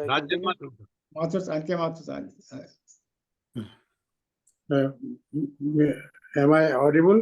हाँ बिल्कुल। अच्छा, अब तो हो गया, ठीक है, अनम्यूट हो गया। आपने बहुत अच्छा प्रेजेंटेशन दिया और बड़ी हैरत अंगेज इंफॉर्मेशन आपने हम लोगों को दी। मैं सिर्फ छोटा सा एक क्वेश्चन पूछना चाहता हूँ। आपने बताया था मिर्जापुर एरिया में बहुत वाटरफॉल्स हैं, और आपने बताया था कि राइनोज जो हैं वो ईस्ट इंडिया में, आसाम एरिया में ज़्यादा पाए जाते हैं। इनके कोई ख़ास रीजंस हो सकते हैं क्या? खास क्या चीज, कारण? नहीं वो तो क्या सवाल क्या है सर? नहीं, प्रेजेंस ऑफ रीजन तो ये है कि ये जो विंध्याचल पहाड़ हैं, इसके जो इसका जो स्ट्रक्चर है वो स्टेप्स के फॉर्म में है। ये बहुत ऊंचे नीचे ऐसे रगड़ नहीं है, इस वजह से जो उधर जो पानी बहता है ना, बरसात के अवस्था आता है, वो वाटरफॉल्स के रूप में कहता है। बाकी फिर ये लाइफ धीरे धीरे कैसे अलग अलग हो गई, हिप्पो यहाँ क्यों नहीं पाए जाते, वहाँ पाए जाते हैं, राइनोसरस वहाँ क्यों, इसका तो मैं कोई कारण नहीं बता सकता, मगर बेसिकली यही है कि जो उनके हैबिटेट थे उसमें चेंज होता रहा, और कुछ चीज़ें जो यहाँ पाई जाती हैं वेस्ट में पाई जाती है वो ईस्ट में नहीं पाई जाती, इस तरह से हुआ है। बेसिकली तो क्लाइमेट और उनका जो वहाँ पर लिविंग हैबिटेट थे उसके चेंज की वजह से हुआ। हाँ माथुर साहब। राजेंद्र जी। अच्छा सर, मेरा एक छोटा सा प्रश्न है। जी जी। आपकी जो सबसे पहली स्लाइड थी जी, उसमें ये बताया गया था कि the solar system started with a big bang. Not the solar system, but the universe. The universe started with a big bang. Ji. My question is, sir, what are those factors which have made all the planets spherical? ये तो देखिए ऐसा है कि कोई भी चीज अगर आप वॉल्यूम लीजिएगा, कोई भी सब्जेक्ट लीजिएगा, तो उसका मिनिमम सरफेस एरिया में जो है वो स्फीयर ही आएगा। उस वॉल्यूम को अगर आप स्क्वायर में कन्वर्ट करेंगे तो सरफेस एरिया ज्यादा होगा। तो मिनिमम सरफेस एरिया के लिए सब ये जो चीजें थी सब स्फेरिकल हो गई है। सरफेस सर एरिया इसी स्पेरिकल से एक और कनेक्टेड क्वेश्चन मेरा है जी सर। हिमालयन जो सॉइल है पर्टिकुलरली शिवालिक्स, जी शिवालिक्स में सॉइल के बीच में जो पत्थर मिलते हैं they are all round, all गोल गोल पत्थर होते हैं। तो it's not due to erosion, is it due to some geological change? एक तो देखिए जो रिवर से बह के आते हैं वो तो गोल हो जाते हैं अपने उसके वजह से, because of continuous friction between the river bed and between themselves. एक तो ये कारण होता है, और तो कोई खास नहीं सकता है राउंड राउंड होने का कारण। सर शिवालिक्स में जो हिमालयन सॉइल्स हैं उसमें पत्थर गोल होते हैं। नहीं तो गोल और होने वो उसमें एम्बेडेड हैं सॉइल के अंदर। देर मैं रिवर बेड्स की बात नहीं कर रहा, वो तो फिर कॉन्ग्लोमरेट जिसको बोलते हैं, कॉन्ग्लोमरेट्स हैं। हाँ वो क्या होता है कि अगर डिफरेंट टाइम स्पैन में ये सेडिमेंट जमे हैं तो इसलिए बीच बीच में ये अलग अलग आ जाते हैं। बीच में एक ऐसा टाइम हुआ होगा कि सेडिमेंटेशन कम हुआ होगा और ये जो बोल्डर छोटे छोटे हैं, पेबल्स हैं, वो बह के आए, वो इकट्ठे हो गए, फिर उनके ऊपर दोबारा सेडिमेंटेशन हुआ। तो वो तो उसके तो ये कारण होता है कि एक कंटिन्यूएशन में नहीं हुआ, बीच में उसको अनकन्फर्मिटी बोलते हैं। और इसका अर्थ फॉर्मेशन से कोई लेना देना नहीं? ना नहीं, उससे नहीं हुआ, उसका अर्थ के फॉर्मेशन से तो लेना देना नहीं। ये तो बात के सब्सिक्वेंट वेदरिंग, इरोजन, ये जो जियोलॉजिकल एक्शन होता है उसके वजह से चलता रहता है। ठीक। मैं निवेदन करूं सर। कौन पूछा? क्या पूछे सर मैं एसी शर्मा एक क्वेश्चन पूछना चाह रहा हूँ सर। एसी शर्मा। हाँ शर्मा साहब पूछिए, कुछ बोलिए। सर बहुत ही शानदार लेक्चर आपका रहा, उसके लिए तो बहुत बधाई। लेकिन एक चीज बड़ी क्वेश्चनेबल है। ऐसा कहते हैं साइंटिस्ट की ये जो बिग बैंग थ्योरी है, बिग बैंग थ्योरी पर भी यूनिवर्सल एक्सेप्टेंस नहीं है साइंटिस्ट के बीच। एज ऑफ टुडे तो है ही। थ्योरी है या इसमें भी कुछ संदेह है? नहीं देखिए, अब ऐसा है कि ये बिग बैंग के पहले क्या था, ये सवाल तो हमेशा ही रहता है। और जो बिग बैंग हुआ तो वो ये मानते हैं कि वो एक बहुत हाईली डेंस कंसंट्रेटेड चीज थी, वो कहाँ से आई और आगे क्या होने वाला है। बिग बैंग ये भी आज मानते हैं कि सारी गैलेक्सी एक्सपैंड कर रही हैं, जब ये फोर्स खत्म हो जाएगा तो ये वापस कॉन्ट्रैक्ट कर जाएंगे, वापस वही उसी फॉर्म में आ जाएंगी। कोई नहीं जानता, ऐसा भी हाइपोथेसिस। मगर जैसे अपने जो अपने हिंदू उसमें जो मानते हैं, सनातन में जो मानते हैं, उसमें तो ये मानते हैं कि सब चीज साइक्लिक है, एक बार नहीं हुई, ये बार बार होती रही है। तो हो सकता है कि ये जितना मटेरियल आज यूनिवर्स में हम देखते हैं वापस श्रिंक होके वापस एक उस छोटे से एमीबा या जो भी कहिए उसमें आ जाए। फिर अपना जो सनातन साहित्य है, अपना सनातन साहित्य है, उसमें तो ये प्रलय की थ्योरी है कि प्रलय होता है फिर जीवन आता है, प्रलय होता है फिर जीवन आता है।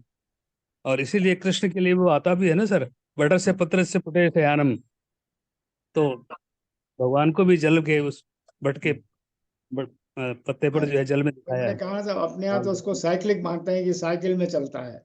मगर अब ये तो आज की जो जितने नॉलेज है उसके आधार पर तो ये बिग बैंग को मान रहे हैं। मगर ये सवाल तो है कि वो जो ओरिजिनल मटेरियल था जिससे ये बिग बैंग हुआ, जो हाईली कंसंट्रेटेड था, जिसमें से लाइट को निकलने, बिग बैंग होने के बाद भी लाइट को निकलने में 9 से 3 लाख साल लग गए, वो ऐसा क्या मटेरियल था और कहाँ से आया? ये सब तो सवालों के जवाब अभी नहीं है। सर मैं कुछ करूं सर? सर जी मैं निवेदन करूं सर? हाँ पूछिए। सर निवेदन ये है, अभी जो बताया था कि ये big bang sir big bang की बात हुई थी। आवाज आ रही है सर? सर मेरी आवाज आ रही है? हाँ आ रही है। सर अपने नासदीय सूक्त में ऋग्वेद के 10वें मंडल के 21वें सूक्त में एक बात कही गई है सर, ऋतम च सत्यम च अभिधा ततो रात्रि अजायत ततः समुद्रो अर्णव समुद्रात अरुणात अति संवत्सर अजायत। ये सारा इस सर से उत्पन्न हुआ और किस तरह से जो बिग बैंग है उसको हिरण्यगर्भ समृताग्रे भूतस्य जात पत्रे काशीत च दाधार पृथ्वी ध्यामतेमा कस्मै देवाय हविषा विधेम। तो इस तरह से एक जो हिरण्यगर्भ था जिसको आपके वो अंड कहा गया, ये बिग बैंग हुआ और वहां से ये सभी उत्पन्न हुए और पहला अग्नि से उत्पन्न हुई सर। अग्नि, ये इनका सबका जीवों का कारण अग्नि को बताते हुए नास्ति सूक्त में उसमें एक शब्द कहा है सर, बहुत अच्छा शब्द किया है, को अद्धा वेद स हे प्रचोता कुछ आजाता कुछ अजाता, किस निमित्त किस उपादान से निविध हुई दृष्टि वृद्धि, कौन जानता कौन बताए कहाँ पहुंचती है दृष्टि। उसने ये कहा है कि सर ये गणना से आगे है, गणना से भी आगे, कोई गणना तक नहीं पहुंच पाते क्योंकि वो आगे ब्रह्मा की गणना वो बताया है। तो सर आपने श्रीमान ने जो बताया सर इसका कहीं संबंध सर ये ऋग्वेद के अनास्ति सूक्त और इससे भी कहीं जुड़ता है सर, या कुछ मैं ऐसे ही कह रहा हूँ? मैंने जो बिग बैंग का जो मैंने जो प्रेजेंटेशन दिया था उसका एंड इसी सूत्र से किया हुआ है कि कौन जानता है, नोबडी नोज, कि देवता पहले आए कि ये उसी को मैंने कोट किया है जो आपने अभी कोट किया। तो मैंने लेट शुरू किया था सर। तो नास्ति सूक्त में पूरा वर्णन मिलता है सर, नास्ति सूक्त तो आप सही कह रहे हैं सर। और कोई कमेंट? सर नमस्कार सर, शिवलाल जोशी। शिवलाल जी हाँ बताइए शिवलाल जी। सर बहुत बहुत शानदार प्रेजेंटेशन सर, बहुत ही ज्ञानवर्धक। एक मेरा छोटा सा प्रश्न सर, इतना विद्वतापूर्ण तो नहीं है, बचपन में हम दोस्तों से पूछा करते थे पहले मुर्गे या ये अंडा, तो सर मतलब संशय अभी तक चल ही रहा सर, इस बारे में कोई एविडेंस हो? कोई नहीं जानता। ये बता सकते हैं कि बिना अंडे के भी पहले रिप्रोडक्शन होता था और जो लाइफ का एवोल्यूशन हुआ है अगर आप देखेंगे तो पहले तो एक यूनिसेल्युलर बॉडीज थी, उनका डिविजन्स होता था, फिर कोई दूसरा सेक्स नहीं था, there was only one sex, फिर दो सेक्स आए, दो सेक्स के आने के बाद फिर अंडे एक बनना शुरू हुआ, दूसरा एक ब्रांच चली जिसमें अंडे नहीं होते, सीधे बच्चे होते थे। तो इस तरह से तो इवोल्यूशन ये जबरदस्त होता गया है और कौन पहले ये कहना बड़ा मुश्किल है, मगर ये अंडा ये मान के चलना चाहिए कि मुर्गी पहले आई क्योंकि अंडा बाद में आया। लाइफ मेरा सर एक क्वेश्चन, एक सर मानव जी, एक क्वेश्चन मेरा ये है कि पृथ्वी पर कहते हैं 70% पानी है, 70% वाटर है, इतने प्लैनेट्स हैं, पृथ्वी पर ही पानी है, बाकी में लोग जो खोज रहे हैं कि पानी है कि नहीं है, ये कैसे हुआ कि एक पर तो पानी आ गया और बाकी में पानी नहीं है? जब अब ये तो बड़ा मुश्किल इतने प्लैनेट साथ बने ना सर, सबका इवोल्यूशन एक साथ ही हुआ।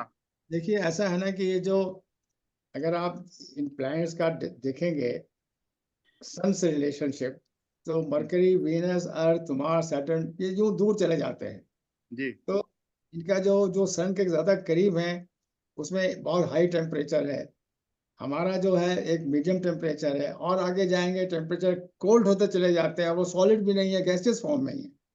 तो शायद आइडियली ये हमारा जो स्थिति है इन द सोलर सिस्टम, अर्थ की जो स्थिति है वो ऐसी है कि यहाँ पर लाइफ भी आई और कंडीशन ऐसी है जो कंड्यूसिव है टू लाइफ, और water is one of them. जैसे ये मानते हैं कि जब ये अर्थ कूल हो रही थी तो जबरदस्त क्या कहते हैं गैसेस निकली, उसमें से methane, helium, hydrogen and even water vapour बाद में बनी, और वो वाटर वेपर से बाद में नीचे ये पानी बन के समुद्र में जो डिप्रेशन थे उसमें समुद्र पानी भरा। अब बाकी में मैं समझता हूँ इसी वजह से कि उनके जो सन से जो डिस्टेंस है दैट इज वेरी इंपॉर्टेंट। जहाँ जो बहुत करीब है वो इतना हाई टेम्परेचर है और जो बहुत दूर है वो ठंडे होते चले जाते हैं। यहाँ हमारा टेम्परेचर ऐसा है कि which has promoted perhaps coming of life. Sir सृष्टि की उत्पत्ति मैं एक बात पूछना, वैसे ही लगता जाता बाकी है अभी उसके पास। एक कमेंट करना चाहता हूँ। हाँ बिल्कुल। ये ब्रीफ हिस्ट्री ऑफ टाइम में स्टीफन हॉकिंग ने कहा है कि ये टाइमलेसनेस, मतलब टाइम जो है बिग बैंग से शुरू हुआ। तो बिग बैंग के पहले कोई टाइम का कॉन्सेप्ट था नहीं, और अभी भी ब्लैक होल में ये है कि टाइमलेसनेस की बात है। और एक सेंटेंस उसने दिल्ली में कहा था जो आया था तो लेक्चर में, कि even if there was God he would also feel helpless, because time का जो फ्लक्स है वो कभी भी शुरू हुआ, कब शुरू हुआ और कब खत्म होगा, कोई, इट इज टाइमलेस। तो वर्ल्ड इज टाइमलेस। अपने ब्रीफ हिस्ट्री ऑफ टाइम में इस पे आप कोई कहना चाहेंगे भाई ये बिग बैंग से ही टाइम शुरू हुआ या इसके? नहीं, वही तो देखिए, ये जो साइंटिस्ट की जो थ्योरी है वो तो यही है कि everything started with big bang. उसके पहले ना टाइम था ना कुछ भी नहीं था, और एक प्राइमोर्डियल अमीबा कहिए, जो भी कहिए, बहुत ही हाईली कंसंट्रेटेड चीज थी, उसी से सब निकला। टाइम भी उसी से निकला, टाइम का मेजरमेंट उसी से निकल रहा है। और आज भी टाइम क्या है? टाइम भी जो है वो उसका मेजरमेंट क्या है? Movement of stars and heavenly bodies है। और क्या टाइम है?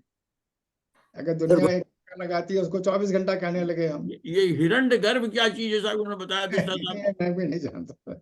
ये प्राइमो ऑडियल बताया ना, कोई और भी था, क्या था वो? मैं नहीं जानता क्या चीज। सचेती जी। सर एक क्वेश्चन मेरा भी है। बिल्कुल बिल्कुल बिल्कुल सर, मैं ये पूछ रहा था, एक तरफ तो कॉन्टिनेंटल ड्रिफ्ट हो रहे हैं और दूसरी तरफ क्लाइमेट चेंज हो रहा है, इनके अंदर आपस में कोई रिलेशनशिप? नहीं, बिल्कुल है।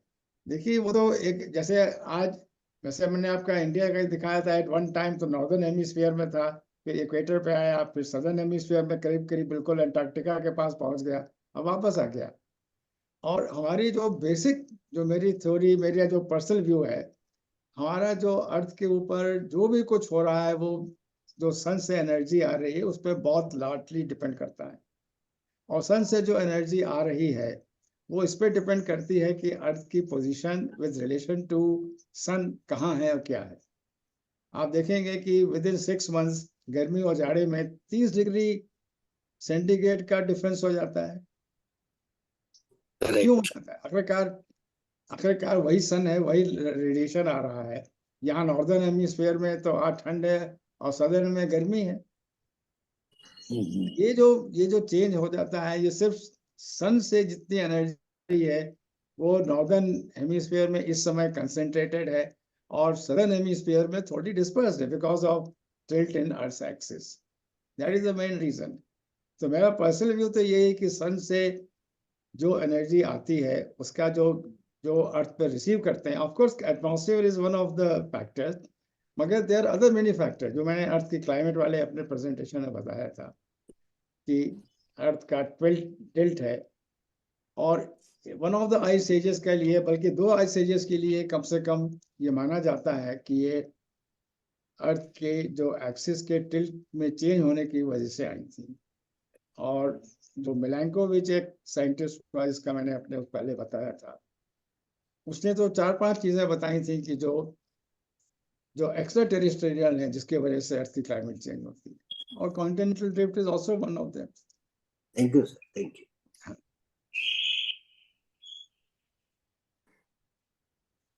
और एनी अदर इंटरेस्टिंग? तो फिर बिस्सा साहब, और कोई प्रश्न नहीं हो तो फिर धन्यवाद ज्ञापित करें। बहुत सुंदर, बहुत बढ़िया, बहुत अच्छा।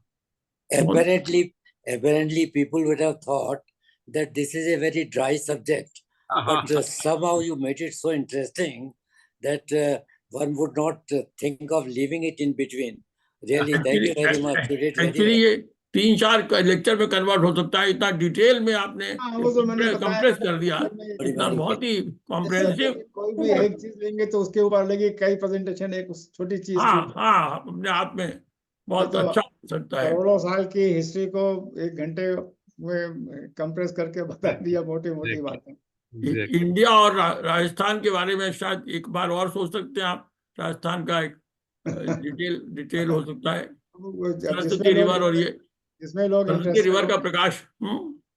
जिसमें लोग इंटरेस्टेड होंगे कर सकते हैं, बाकी तो मैं ये अपने को बिजी रखने के लिए करता हूँ ये सब काम। नहीं, बहुत ही बढ़िया है, लेकिन साहब ये आपने बिल्कुल गागर पे सागर कर दिया, तो वो मतलब थोड़ा सा क्लैरिटी के लिए और याददाश्त के हिसाब से थोड़ा सा राजस्थान पे और फोकस रहे, और सरस्वती रिवर जो भी है कभी। Thank you.